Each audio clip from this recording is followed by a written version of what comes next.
Самиот се изненадува и си ка, добро, зошто уште стоиме? Како тоа уште сме ние живи? Ја мислев дека ако ми е ладно, ќе се разболам. Ја немам топло осетено 3 години. Ја мислев дека ако не јадеме, ќе умреме, немаме јадено со години. Мислевме дека од хигиена се фаќаат болести, ние спиеме угомна више со години. Истата мајца со години. Како сум јас уште човек, не му е јасно.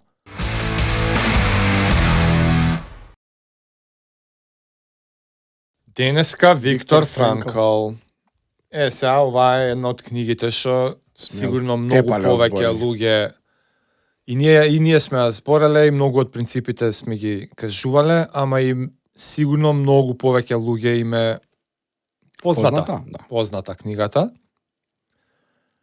А иначе носам наочари за да им кажам фала на Деница, ама повеќе од тоа затоа што си зема, Не, јас си носам нели од секојаш за кога гледам у компјутер. Да, за Blue Light. Ама ја не знаев дека тоа не е вообичаена пракса на луѓе што работат на компјутер. Дека не е? Дека не е.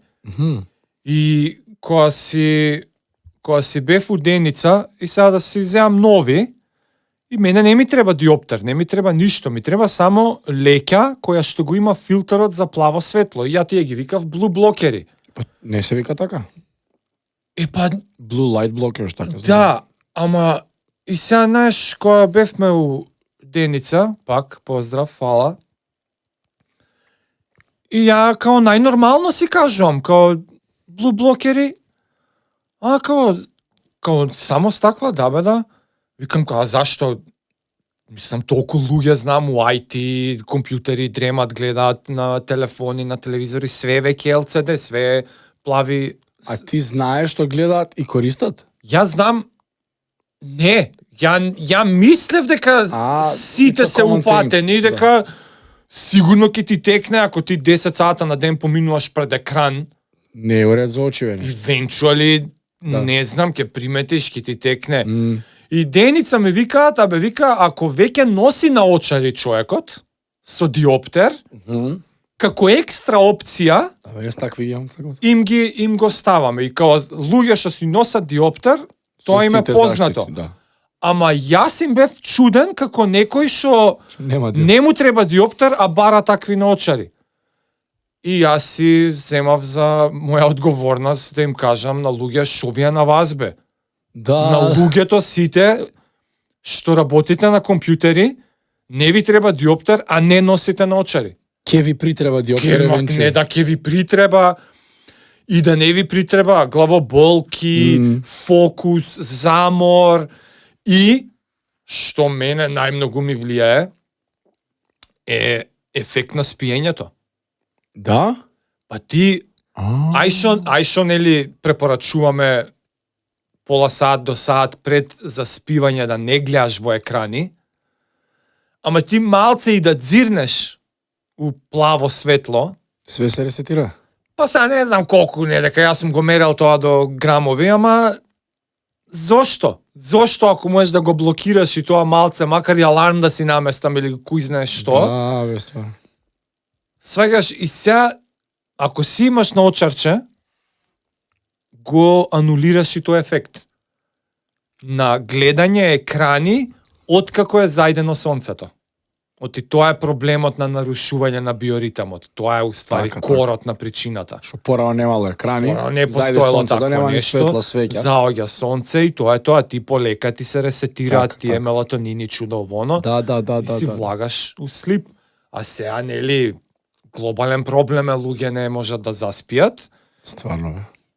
Ова е еден од методите невинен, безболен, значи обична лекичка. И така некако ме изненади, знаеш, ја преку Деница дознав, да бе, вика, неаме нешто дознато дека многу луѓе онака... Нема побарувачка, чисто... Сам обично стакленце, без диоптер. Викам, луѓе, викам, ќе кажам ја, така што... гледате ли у екрани, а не ви треба диоптер, тркнете си уденица и значи, па нема да ви треба диоптери, ама си имате... Не бидете ко мене. Ама си имате жута лекичка која што така умекнува малце ефектот. И затоа ја денес... Си гледаш у Blue Light. Затоа што епизодава ни е овакво на екран, ќе треба да ја гледам почесто и тоа ми текна. А епизодата е? Назад на Виктор Франкл. На кратко, Виктор Франкл е психолог, австриец, доктор по медицина и филозофија, ама и психологија, до толку што и воспоставува нова психолошка теорија, наречена логотерапија. Значи, он е веќе тоа, кога доаѓа Аушвиц. Така. Значи, он е веќе доктор, он веќе работи на некаква книга, на нешто пишано. И тогаш почна приказната со Аушвиц. Почна Втора светска војна. Почна Втора светска војна. Он е евреин и за ова е зборено и пишувано и снимано филмови. Сигурно не ви треба информации за Аушвиц, за Холокауст и за хорорите. И за сите тие детали. Јас само ќе кажам дека книгата Man's Search for Meaning, човековата потрага по значење, е сочинета од два дела. Првиот дел е личните негови искуства во Аушвиц, а вториот дел е неговата психолошка теорија за логотерапија, која што, значи он рековме пред Аушвиц веќе бил мислел на тие работи, што значи некој зародиш на теоријата негова му се има формирано, ама искуството во Аушвиц му ги кристализира малце поентите повеќе. Каков тренинг. За отпосле он да си ја докомплетира теоријата логотерапија. Од тие услови. И не само тоа, туку да може и да ја примени на вистинска дневна пракса со клиенти. Надвор од воено стање. Во нормални услови. Така што тоа е отприлика форматот на книгата. Лично негово recollection, сеќавање од искуствата, и после тоа е втор дел, онака повеќе теорија. Кога напишал, не сакал да се подпише како автор. Да. И ама па некој од издавачите му река дајте жена ќе има поише. Ќе има и стварно е така. Personal touch. Да. Ќе се осети дека ако нема ќе биде некој. Анонимус некој. Ама никад ќе му веруваш дека се деси. Да, ќе си мислиш ова народна приказна. Колекција на сеќавања на повеќе луѓе. Прераскажано кој знае како вистина. Као пример за сите искуства, а не дека на еден е случајно. Да. Се што ќе прави на тој еден човек е случајно. И тој е психолог, тој. Сега за good call да си го стави името на книгата него. Да. Сега за искуството во Аушвиц. Мислам стварно нема што се збори. Да, нема сега сите тие нај-хорор примери од филмови што сме ги гледале, од други книги. Минатата епизода Book Club спомнавме нели и таа на другата за баталјонот. Ти ја спомнавме другата страна на другата страна, значи германските војници и цивили регрутирани во посебни баталјони или како ги викале. Тие што малтретираат. Кои што идат да убиваат, колјат, геноциди, закопуваат, стрелаат и што се не правеле, чистка у Полска. Пичко матер. Мене таму ми е најсуровото директно искусување на хорорите на Втора светска војна. А ова ми беше као Шиндлерова листа, филм, е ова од човек директно раскажано. Така што сите оние примери кои ги голи, кои ги малтретирале. Тоа важа број слаби, нејадени. Како беше маицата еднаш годишно им ја менјале, така нешто имаш? Не, значи ти тоа такви хорори, такви. Интересно ми беше што он како раскажува цело време. Мислиш на некој камп одмор у Грчка е? Со другарите, разбираш? Од дете, усредно. Ама и он самиот се изненадува од тој факт. Од чувството негово? Изгледа он си има таа професионална деформација. Као психолог, он цело време психоанализира. Да. И како две верзии од себе си има, и он себе си се анализира во околностите и сам себе се изненадува како може во вакви услови ние смешки да правиме некогаш, наоѓаме хумор, зашто не сме болни, зашто и валјда он информиран и од, например, во нормално време, во нормално доба, не воени времења, толку и толку посто од луѓето има самоубиствени пориви, вакви психолошки нарушувања, онакви човекот е доктор по психологија, ги знае тие работи. И сега он се наоѓа во една мини популација на кој знае колку илјадници и он приметува дека нити има психолошки нарушувања, нити а самоубиства премногу минимален број на самоубиства. И такви некои моменти го тераат да размислат. Чекај само, се најдепресивните, најхорор, најстресовита ситуација за човековото битие. Гледај ние како ја раскажуваме. А он не приметува, он не може клиент да си најде таму. Он таму не може да најде депресивен, шизофреничар, бајполар. Он не може да најде некој да си седне на психотерапија. Стварно, човек. Сваќаш, нема психолошко нарушување у ниедна поединка у Аушвиц кампот. И тоа го запрепастува, го изненадува. Да. И сега он доктор по психологија веќе работи на некои теории и ова му е малце као, знаеш, фрлено. Шамар баш. Чекам, ајде да преиспитаме, значи не е поентата психолошките потреби ние да си ги исполниме, не е поентата комотот, не ништо од тоа што мислиме дека поентата не е драйверот. Не е драйверот. И така он почнува удлабокото да навлага и затоа искача дека е потрагата по значење.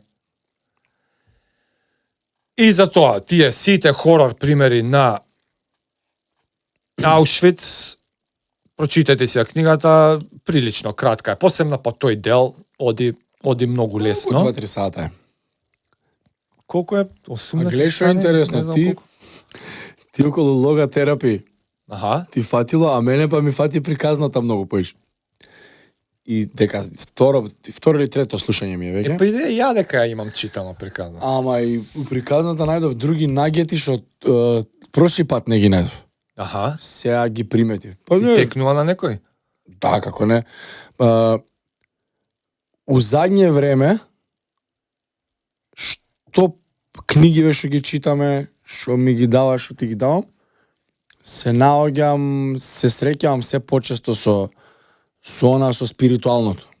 Или у задње време дека го збориме и сега го читаме често, го разбирам или ги сваќам зборовите што значат. Поблиску ти е? Да. Порезонира. Го разбирам. Да. Каже лепора, и душа, да. А сега го знам што збориш. Го препознаваш искуството. Да, те разбирам се. И имаше такви моменти за спиритуалност, викам, маме моја, и у Аушвиц ли бе, до толку доено и таму тоа се замараат.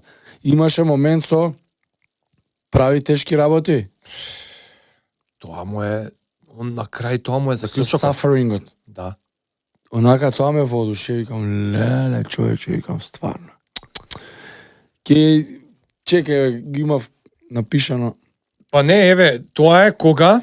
In some way, suffering ceases to be suffering the moment it finds a meaning. Да. Such is the meaning of a sacrifice. Онака, вика, немој да И со лични примери си поврзував на себе водно матка која бевме. Таму ми беше стварно мука, тешки услови беа. И како да си ја возиш главата у тој момент, зашто додека трае сафарингот, си као нема крај. Да. Аушвицов они месеци, мислам, биле нешто, не многу, или една година. Не, има неколку години се. Ама не е 2-3 овој. Френкел. Мислам дека не се толку многу. Ама и во Аушвиц и во Дахау после го префелон. Го шалта, да. Има менјано логори. Не, поише. Така? Да, поише години. Ајо види го тоа, што све ми е некако глава месеци, кој да кажа, 16, 14, 42 до 44 е само во Аушвиц, заедно со 1500 луѓе. Па тоа што другиот камп бил толку малце? Во другиот камп, во Дахау е помалце. Добро. Затоа така сум. Пак 3 години од животот нека си. Добро. Цела вечност која си ти угомната. Ама сега или која после од стар човек бил после Виктор Френкел. Има доживеано старост, интервјуа, има на YouTube со него да гледаш. И во Америка држано професорски места. Животот го ќе го видиш ти него, те се 3 години што е ништо на големата слика. И ја стално тоа, што се па 11 сата, ништо. Да патиш. И стално тоа си го викам у тешки моменти, ќе помине бурата. И се стварно имаше бура, имаше снег, и врнеш и дуваше, и си викам, бура ќе помине, и си викам, и да не помине. И сега тоа се му абети у главата, кај мене више сме на крст, многу рано. Врне истора снег, ја у кратки, мокро ми е све, више одвратно, да си викам, уште 10 сати треба да трае. Ама некако, знаеш, у тој момент ич не сакав веќе да го правам тоа. Ич. Стикам, дај, си отидам, ти ебам и време и све, и толку. Ама викам, не, се фати зорото, тоа е сега, еве ги моментите у главата, сега ги препознаваме тука. И добро, и продолжи, престанува да врне. Викам, топ, еве, бурата помина, иде пак заврнува, има ups and downs. И ја, благодарение на претходни мои искуства, знам за овие работи, ама во моментот кога ми е мака си го кажувам тоа. Не се откажувам. Никогаш. Разбираш, него е окей, еве бурата ќе помине, И за тие возење у главата мои на физички некои заебанци, откако се ја читав, викам, чекај малце, и се уште толку ми се моиве страдања ништо. Као буквално како ништо да не. И ме натера таму да идам да размишлам, и преес како возев, многу ми беше полесно, например, со оваа перспектива, да. А ја па од толкав живот 3 години. Од толкав живот неколку такви страдања по неколку сата. Значи, иако е толку огромен животот долг, грото од најдлабоките увиди се во такви кратки моменти. Ти можеш да живееш 100 години, ама ако немаш 10 сата страдање, нема да го грото од поентата нема да сватиш. Од поентата нема да ја искусиш. Не. И са нормално дека не споредуваме таман работа, не. Ама идејата е таа, дека ти треба страдање. Да. И за да го видиш. He who has a why, да, тој што има зошто може да трпи било какво како. Can bear almost any how. Да. Ако имаш зошто, како не те интересира. По ствари логотерапија тоа е. Да. Продолжи си. Продолжи си кај да сам. Кај логотерапија, кај што ти кажав дека јас овој дел ми фатил ти тој. Зашто страданието ти додека си во него ти се чини цела вечност, додека трае. Да. Додека си внатре у бубањот се чини цела вечност. Ама сега го ќе земам перспектива пред 2-3-4 недели дека било и вака поминале недели, значи се проаѓа. И полесно се возиш главата. Значи, кога он почнува да го доживува тоа, како им се им ги соголуваат сите слоеви на достоинство. Да. Од облеки, од од лични предмети, од хигиена, од храна, сите можни и најосновни физиолошки природни потреби, од гужва.